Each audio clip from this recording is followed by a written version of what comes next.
গছেই মানুহৰ প্ৰাণ।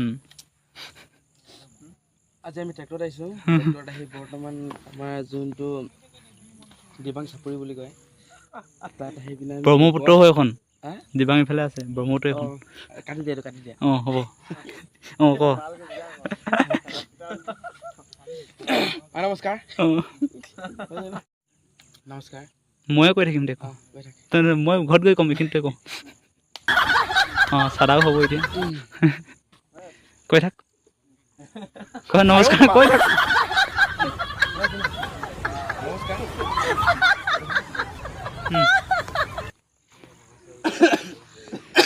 হেকটি মাৰি ল কাহঁটো মাৰি ল পানী এগিলাচ দি দিয়া। এইফালে ব্ৰহ্মপুত্ৰ নদী আছে ঘৰিয়াল ওলায় এইফালে আছে চৰাই চিৰিকটি এইফালে আছে সূৰ্যৰ কিৰণ কিমান ধুনীয়া। এতিয়া গধূলি হৈছে টাইম হৈছে এতিয়া আমি ঘৰ যাব লাগিব। আমি ইয়াত গছপুলি ৰুলোঁ কিবা ৰুলোঁ ঢেৰ কিবা কিবি হয়।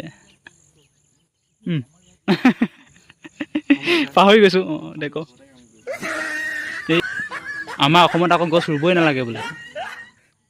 মুঠতে কাটিবহে নালাগে গছ ৰুবও নালাগে হেনো কিন্তু কাটিব নালাগে। কাটিব নালাগে গছ নিজে নিজে গজে। এতিয়া এইখিনি আমি ৰোৱা নাই নহয়। এইবোৰ আমি ৰোৱা নাই নিজে নিজে গজে। এই গোটেই বগৰী গছ এইফালে আৰু এটা আপোনালোকক মই যাদু দেখাইছোঁ। এইটো গুটিটো পকি আছে। এতিয়া এইটো কি বঙালী এইটো কি কয় হে বঙালী এনে কয় ন আমাৰ ভাষাত থলুৱা ভাষাত। এইটো কি হয় এই গুটিটো ৰুই দিলেই গছ গজি উঠে। আপোনালোকে সেইটো জানে?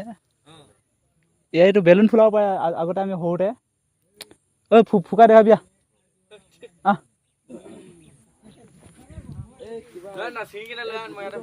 তাৰমানে এইবোৰ আমি ৰোৱা নাই নিজে নিজে হৈছে এইবোৰ।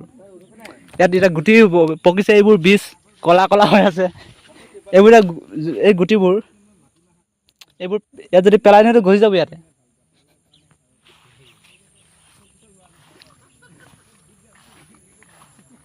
এইবোৰতো আমি ৰোৱা নাই তথাপি ৰুবলৈ শিকাইছে এনেকুৱা এখন চাপৰিত কিন্তু ৰুই দিছোঁ ধুনীয়াকৈ হ'ব। ৰোৱাখিনি আজি নেদেখাওঁ কাইলৈ নিশ্চয় ভিডিঅ'ত দেখাবলৈ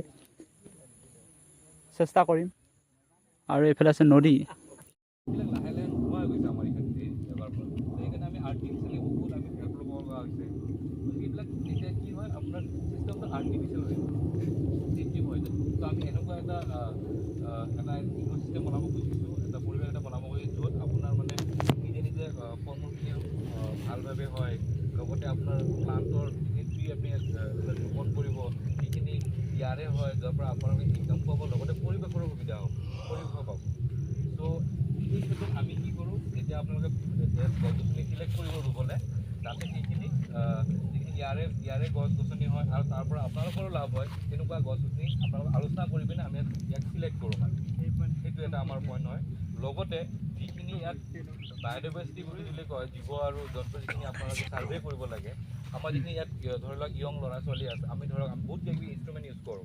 এই GPS বুলি কয় ধৰি এটা গ্ল'বেল পজিশ্যন চিষ্টেম যেনেকৈ ধৰক আপোনাৰ কেমেৰা ট্ৰেপ বুলি কয় তেনেকৈ আপোনাৰ কেমেৰা এটা লগাই থ'লে কিবা এনিমেল ফটো এটা উঠাই দিয়ে। সেই গোটেইখিনি মানে আমাৰ ইয়াত খাব কাম আছে লগা হৈ আছে আৰু এটা ৱৰ্কশ্বপ লগা আছে মাছৰুম কাল্টিভেশ্যন কেনেকৈ কৰিব লাগে মাছৰুমৰ কেনেকৈ খেতি কৰিব লাগে তাৰ কাৰণে এটা কৰ্মশালা লগা হৈছে যাতে আমি যাতে যোগাৰ কৰি দিব পাৰোঁ বা চাইণ্টিফিকেলি আমি ইনপুট দিব পাৰোঁ আমাৰ ফালৰ পৰা। ত' সেইকাৰণে এইবিলাক কৰ্মশালা আমি কৰি থাকিম মাজে মাজে। এতিয়া আমি এই প্লান্টেশ্যনৰ কাৰণে কেনেকৈ মেপ বনাব লাগিব কেনেকৈ কেমেৰা ট্ৰেপ এটা এড কিন্তু বহি বহি কৰিব পাৰিলে আমাৰ GPS আমাৰ হেৰি থাকিব বাৰু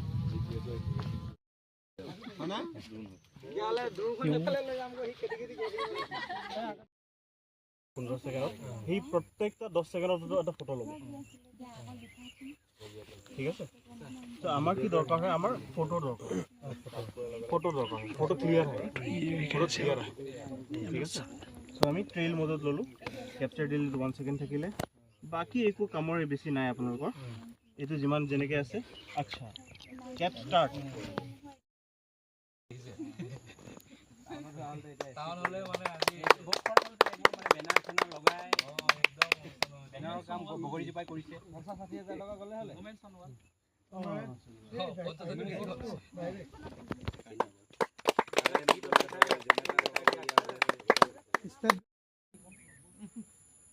গছেই যদি মানুহৰ প্ৰাণ, ট্ৰেক্টৰখন হ'লে বডিগাৰ্ড।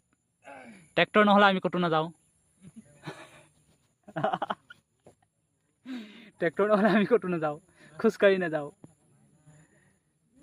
আৰু এয়া নেচাৰ, এইবোৰ চব নেচাৰে সৃষ্টি কৰিছে, প্ৰকৃতিয়ে সৃষ্টি কৰিছে। এইবোৰ চাই ভাল লাগে, থাকি ভাল লাগে। ইয়াতে থাকি ভাল লাগিছে, কিন্তু ভোক লাগিছে। তো ভোক লগাৰ কাৰণে আমি ঘৰলৈ যাবলৈ ৰাওনা হৈছোঁ। NGO আহিছে, ধুনীয়া কাম কৰিছে ইয়াত, লগতে আমাকো লগাইছে। আমি সহযোগিতাও আগবঢ়াইছোঁ। সেয়াই আৰু দেই, আজিলৈ টাটা বাই বাই, ইমানটা সামৰণি মাৰিলোঁ। থেংক ইউ, ধন্যবাদ। জয় আই অসম। ভালকৈ বুজাব।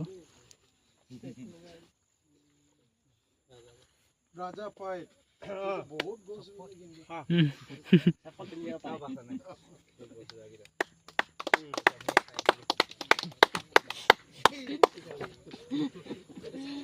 আমাৰ চাদা বনোৱা এটা থলুৱা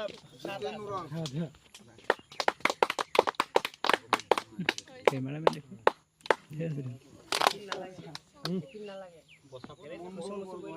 তালি মাৰিবলৈ মানুহ আছে।